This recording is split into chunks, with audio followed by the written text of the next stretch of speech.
श्री गणेशाय नमो नमः। सरस्वती नमस्तुभ्यं वरदे कामरूपिणी विद्यारंभम करिष्यामि सिद्धिर्भवतु मे सदा। शिव शक्ति को कोटि कोटि प्रणाम। मेरे श्रोतागण, मैं आज आपको छायाग्रह राहु के बारे में जानकारी दे रही हूँ कि ये एक मायावी ग्रह है। ये माया फैलाता है, भ्रम पैदा करता है।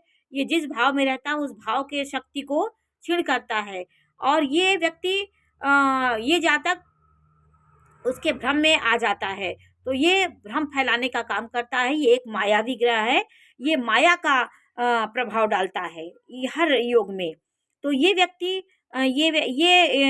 राहु का जीवन में यदि ये अकेला बैठा है किसी भाव में, तो उस भाव के भाव उस राशि का फल देगा। यदि किसी ग्रह के साथ बैठा है तो ये ज्यादा विनाशकारी हो जाता है। ये उसको पीड़ित करता है। जैसे गुरु के साथ है, बुद्ध के साथ, जिसके साथ होगा उसको पीड़ा पहुंचाएगा, ये इसका काम है। और राहु बृहस्पति के साथ होगा तो वो बृहस्पति की ताकत को ले लेगा। वो अपनी उसकी ताकत को छीन करके उसकी ताकत को लेगा, क्योंकि ये और राजा के साथ है, यदि सूर्य के साथ है तो उसके स्टेटस को ये ले लेगा। वो अपना प्रभाव दिखाने की कोशिश करता है, तो ये भरमाता है। ये ग्रहों के साथ दृष्टि हो तो राहु उस भाव के फल को, शुभत्व को ये बिगाड़ देता है। तो मैं आज आपको राहु के बारे में जानकारी दे रही हूँ। पहले मैं आपको पिशाच योग के बारे में जानकारी दे रही हूँ। पिशाच योग कैसे बनता है? पिशाच योग बनता है कि आपका तीनों त्रिकोण जो है वो दूषित हो जाते हैं। आपका चंद्रमा के साथ राहु लग्न में बैठा हो, पंचम भाव में आपके क्रूर ग्रह या पापी ग्रह बैठे हो, तो आपके अंदर ये धर्म के भाव को एकदम बिगाड़ करके ये व्यक्ति गलत कार्यों में, पिशाच योग, भूत प्रेत, इनके चंगुल में ये ज्यादा फंस जाता है। और कहीं ना कहीं ये चुप्पे से काम करता है, चोरी से काम करेगा, गुप्त कार्य करेगा, जिससे ये इसके दिमाग में इसका एक प्रवाह ही उस ओर हो जाएगा। ये गलत की ओर इसका अपने आप ये जाने वाला इसका योग होता है। ये व्यक्ति भूत प्रेत तंत्र मंत्र में बहुत जल्दी विश्वास करने लगता है, क्योंकि राहु इसके धर्म भाव को, पहले भाव को, लग्न को ही खराब कर दिया है। चंद्रमा में ये उन्माद पैदा करता है, नाना प्रकार के नकारात्मक विचारों को डालेगा, अच्छी सकारात्मकता को नहीं आने देगा। राहु के साथ चंद्रमा, क्योंकि एकदम सौम्य ग्रह है, उसके साथ इसकी सौम्यता को नष्ट करके ये उसके मन में हावी हो जाता है। और त्रिकोणों में भी देखिए पापी ग्रह है तो धर्म मार्ग से भटकाने का कार्य करता है। और पापी ग्रह भी धर्म भाव में बैठे हैं, इसलिए धर्म की ओर आपका मन नहीं जाएगा। आप मानेंगे तो भूत प्रेत को ही मानने लगेंगे, भूत तंत्र मंत्र पे विश्वास करने लगेंगे। यदि आपकी कुंडली में भी ऐसा योग बने, लग्न में आपका चंद्रमा के साथ राहु हो और पंचम और नवम में आपकी, क्योंकि ये तीनों धर्म भाव है, तीनों धर्म भाव बिगड़ गए हैं, तो इन भाव में यदि इस प्रकार की आपको उपस्थिति दिख रही है तो आप माता दुर्गा और महिषासुर मर्दनी की श्लोक पढ़ें, उनका आप पाठ करें, माता दुर्गा का आप स्मरण करें। और ये पिशाच योग के बारे में जानकारी है। अब मैं आपको 12 भाव में राहु की उपस्थिति के बारे में जानकारी दे रही हूँ कि 12 भाव में राहु क्या फल देता है। ये मैं पहले आपको इसके बारे में जानकारी दूंगी और एक एक ग्रहों के बारे में भी आपको मैं विश्लेषण करके बताऊंगी कि राहु किसके साथ है तो क्या फल देता है। तो आप देखिए, राहु का प्रथम भाव में देख लीजिए, प्रथम भाव में यदि राहु है तो क्या फल देता है। प्रथम भाव में जब राहु है तो व्यक्ति चतुर, स्वार्थी और अपने मतलब निकालने के लिए ये सबको मीठा बोल करके अपना मतलब निकाल करके उसमें उसको भ्रमित करके अपना काम सीधा कर लेता है। ये व्यक्ति को सच्चा मित्र कभी नहीं मानना चाहिए। लग्न में राहु है, वो कभी भी आपके काम को, आपकी मनोभावनाओं को ठेस पहुंचा के अपना काम निकाल लेंगे। इनके स्वभाव में एक प्रकार का वो बड़प्पन, अपना वो दिखाने के लिए कोशिश करेंगे। ये बहुत बढ़ा चढ़ा के कोई बात करते हैं, आपको इस प्रकार से बात करेंगे कि आप बहुत अच्छे हैं, लेकिन ये अंदर से अच्छे नहीं होते हैं। अंदर से इनके अंदर षड्यंत्र चलता रहता है, भ्रमित करने वाले होते हैं। ये जो निर्णय लेते हैं अपने निर्णय भी टिक नहीं पाते हैं। निर्णय को भी कभी ये निर्णय लेंगे, कभी वो निर्णय लेंगे, तो इनका व्यक्तित्व को राहु बेकार कर देता है। प्रथम भाव में राहु लग्न में आपके है। ये व्यक्ति सिर में इनके कष्ट होता है, क्योंकि प्रथम भाव सिर का कारक होता है। तो सिर से संबंधित ये दिमागों में नकारात्मक विचार और गलत ही बात ध्यान देंगे, किसी के बारे में उल्टा सीधा बोलेंगे, तो राहु इनके व्यक्तित्व को बिगाड़ देता है। कहीं आप अच्छा करते करते ही राहु कहीं ना आपको ऐसा काम करा देगा, कहीं ना कहीं आप कलंकित हो जाएंगे। और दूसरे भाव में यदि राहु है तो ये क्या करना, ये वाणी भाव है, धन भाव है, तो आपकी वाणी को खराब करेगा। यहाँ पे राहु शनि है तो आप कभी मीठी भाषा नहीं बोल पाएंगे, कहीं ना कहीं अपशब्द आप बोलने की आपकी प्रवृत्ति होगी। यात्रा करने वाले होंगे, आप यात्रा करें, यात्रा खूब आपको कराएगा। नशा के प्रति आपको जागृत कर देगा, नशा आप जरूर करने वाले हो जाएंगे, कहीं ना कहीं नशा की ओर अग्रसर हो जाएंगे।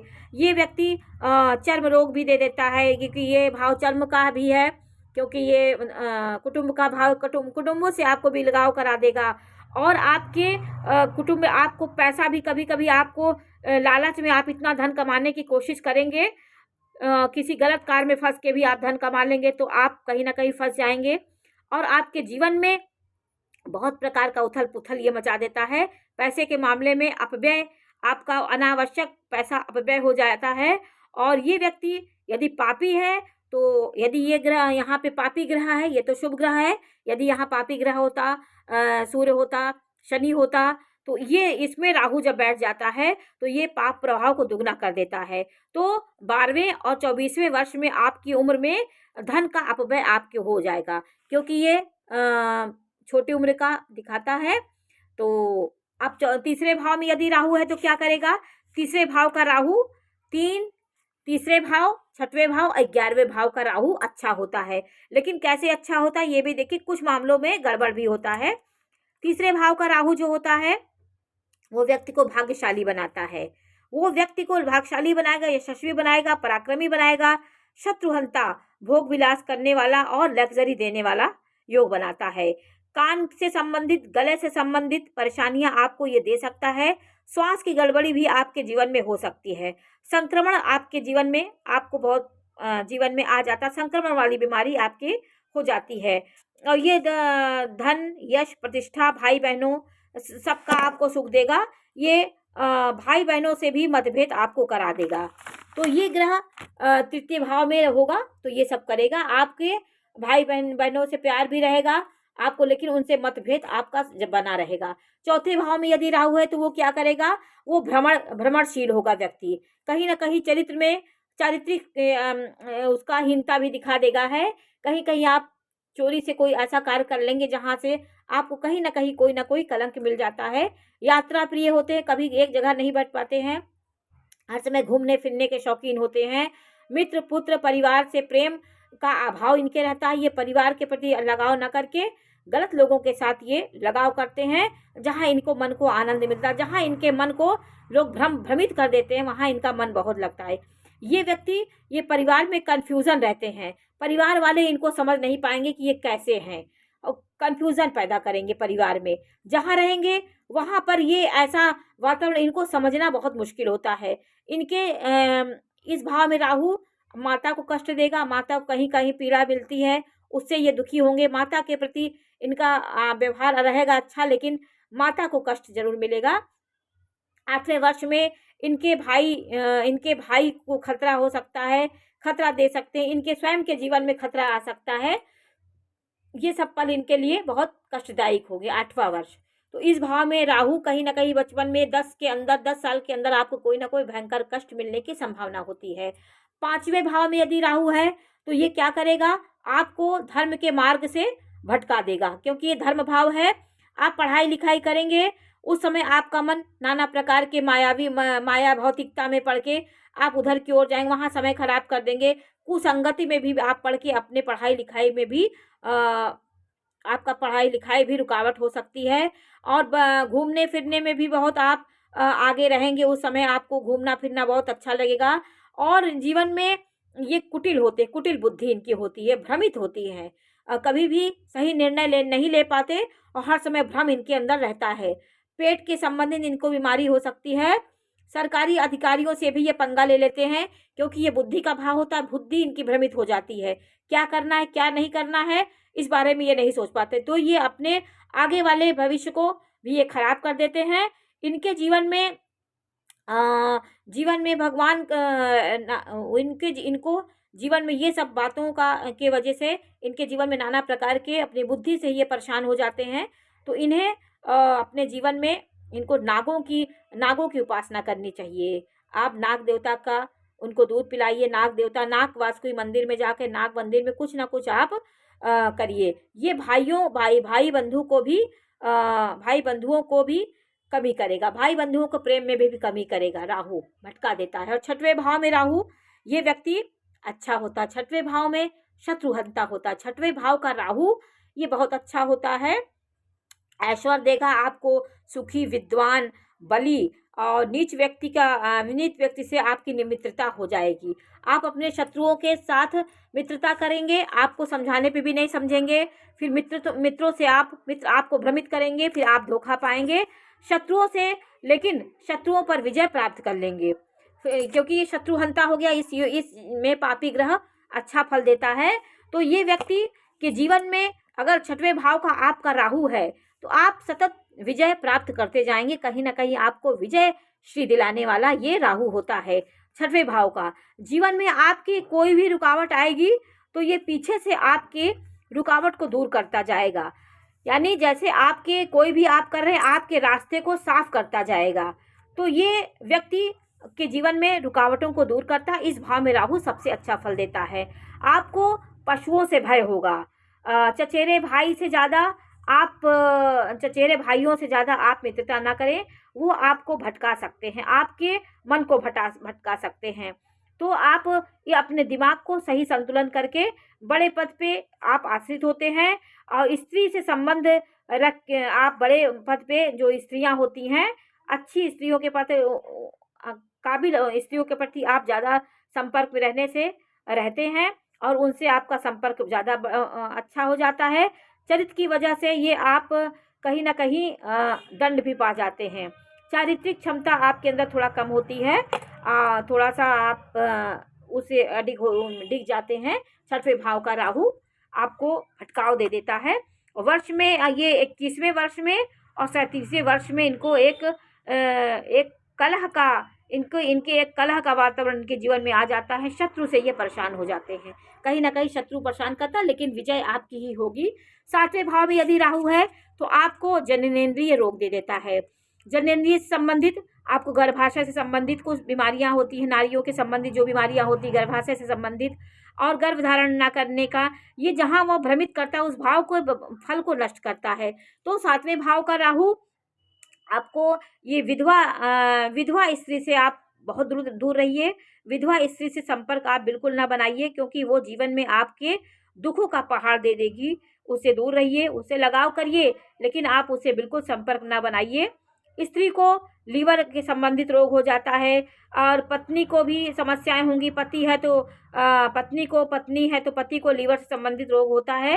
ये स्वभाव से क्रोधी होते हैं, खर्चीले होते हैं, मतभेद करा देते हैं, पति पत्नी में विलगाव करा देते हैं।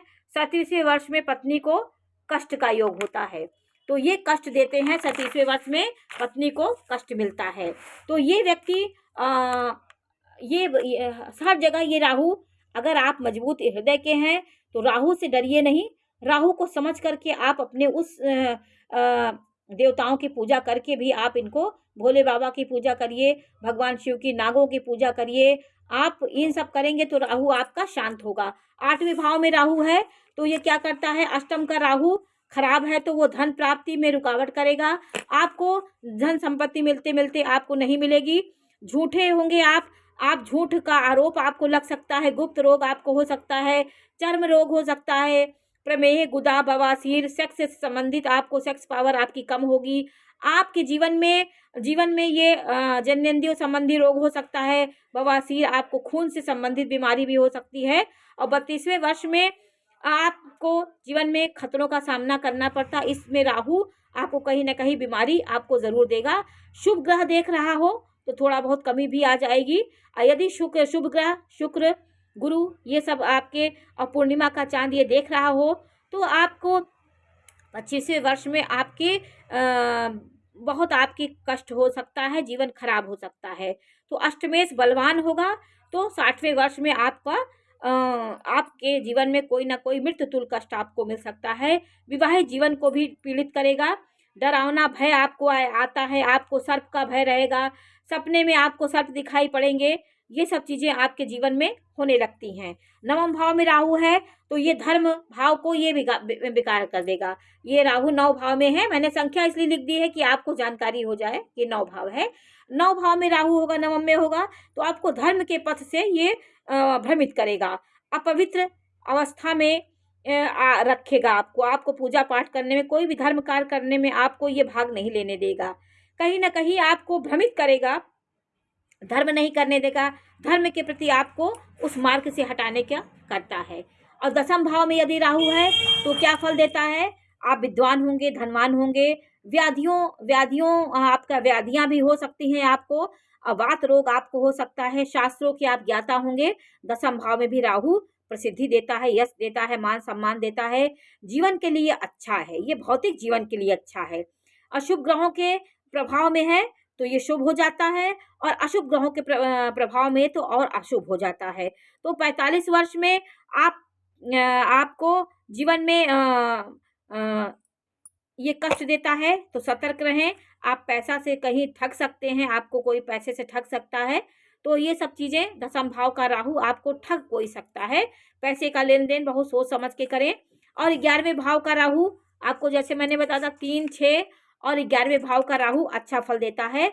तो आप भाग्यशाली, धन के मामले में अच्छे हैं। आपको ऐश्वर्य, भोग विलास और भौतिक सुख सुविधाओं को देने वाला आपका 11वें भाव का राहु होता है। राज सम्मान आपको मिलने होता है। 45 वर्ष की उम्र में आपको भय हो सकता है। संतान संबंधी आपको परेशानियां आ सकती हैं। आपको 45 के बाद आपके जीवन में कोई ना कोई परेशानियां आ सकती हैं। तो 11वें भाव का राहु आपको जीवन में अच्छा होता है, क्योंकि यहाँ अशुभ ग्रह भी अच्छा फल देते हैं। अब 12वें भाव में राहु है तो क्या करेगा? वो आपके चरित्र को बिगाड़ देगा। आप भ्रमित हो जाएंगे, आप कहीं स्थिर नहीं हो पाएंगे, कहीं ना कहीं चारित्रिक दोष आपके अंदर कहीं ना कहीं हो जाएगा, मन आपको गलत की ओर रहेगा। तो यदि 7वां भाव मजबूत है तो आप प्रपंच करने वाले होंगे। 7वां भाव, क्योंकि ये 12वां है, 7वां भाव मजबूत हो आपका, आप प्रपंच वाले होंगे। चर्म रोग, कपटी होंगे आप, जन्म संबंधी, आप जन्म से दूर रह के अपने जीवन को चलाने वाले होंगे। आपको एक जगह आपका मन नहीं लगेगा। ये राहु जीवन में बहुत उथल पुथल मचाता है। जीवन में राहु का संतान को भी आपको कष्ट देगा। आप स्त्री से दूर रहेंगे, बच्चों से दूर रहेंगे, तो व्यय भाव हो जाता है। तो व्यय भाव में राहु आपको कष्ट देता है। और ये व्यक्ति क्या, ये इनको और दूसरे और 8वें का ज़्यादा घातक होता है राहु, दूसरे भाव में और 8वें भाव में, क्योंकि ये मारक, ये मृत्यु का भाव होता है और ये मारक होता है। दूसरे 8वें भाव का राहु बहुत घातक परिणाम देने वाला होता है। तो राहु से बचने के लिए आप शनि का जो दान होता है उसको आप वही दान शनि वाला राहु का भी दान करना चाहिए। आप काला उड़द, आप खड़ा उड़द, आप 2 किलो आप दान दीजिए। 7 शनिवार ये आप करें। काली उड़द का दान जरूर करें, काले तिल का दान करें। तो जो आप ये सब ग्रहों से, पशुओं से आपको डर हो सकता है, काले रंग के जितने पशु हैं उनको आप खूब खिलाइए पिलाइए। जैसे काले कुत्ते हो, काली गाय हो, और विकलांग व्यक्तियों की आप सेवा करिए, तो राहु आपका कहीं ना कहीं शांत होगा। और राहु का मंत्र ओम राम राघवे नमः, इसका मंत्र का जाप आप जरूर करें, तो आपके दोषों से आपको मुक्ति मिल सकती है। और ये पितृ दोष भी राहु, सूर्य और चंद्रमा के साथ राहु है, तो ये ग्रहण दोष भी लगाता है और पितृ दोष भी लगाता है आपको। पितृ दोष कब होता है? सूर्य चंद्रमा एक साथ हो और तब राहु उसमें बैठा हो, तो ये पितृ दोष आपको लगेगा। ये भयानक होता है। पितृ दोष लगने से आपके जीवन में बहुत नाना प्रकार की कठिनाइयाँ आती हैं। तो मैं आज आपको राहु के 12 भाव में बैठने का फल हमने बताया, और मैंने ये भी बताया कि किस किस भाव में राहु अच्छे होते हैं। और फिर और भी मैं बताऊंगी कि राहु चंद्रमा के साथ बैठे तो क्या होता है, उसको दृष्टि दे तो क्या होता है, इसके बारे में मैं आपको जानकारी दूंगी। नमस्कार।